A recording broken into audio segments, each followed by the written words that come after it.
بسم اللہ الرحمن الرحیم۔ اچھا جی، یہ قرآن مجید میں آگے وصیت کے بارے میں حکم ہے کہ بیوہ کے لیے وصیت کرو۔ دوسرا سپارہ 14واں رکوع۔ بچوں کے لیے بھی اگر وصیت کرنی ہے تو وصیت کرو، اور وصیت کرنا ہو تو گواہ بنا لو۔ 7واں سپارہ 3 رکوع۔ اچھا، یہ بیان جو ہے نا وہ بڑا امپورٹنٹ ہے کہ اگر کہتے ہیں کہ 60 سال کی عمر ہو جائے، یہ حدیث پاک میں الفاظ ہیں کہ اگر 60 سال عمر ہو جائے تو بچوں میں اپنی پراپرٹی تقسیم کر دیں۔ بچوں کو حصہ ملے گا، ظاہری بات ہے بیوی کو بھی ملے گا۔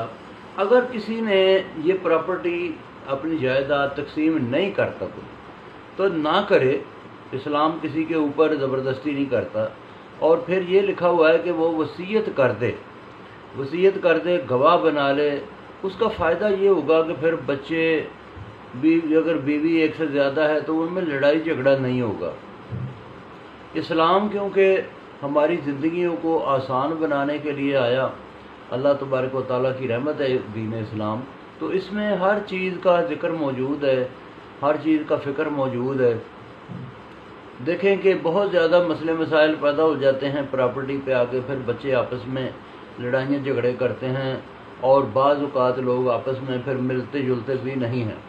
اس لیے اگر یہ حدیث پاک کے مطابق یہ کام کیا جائے کہ 60 سال کی عمر میں جائیداد کو یا تقسیم کر دیا جائے، یا پھر گواہ بنا کے وصیت کر دی جائے کہ یہ حصہ فلاں کا ہے، یہ فلاں کا ہے، یہ فلاں کا ہے، تو اس میں بہت سارے مسئلے مسائل سے بچا جا سکتا ہے اور لوگوں میں محبت برقرار رہ سکتی ہے۔ تو بہت شکریہ جی، باقی پھر سناؤں گا۔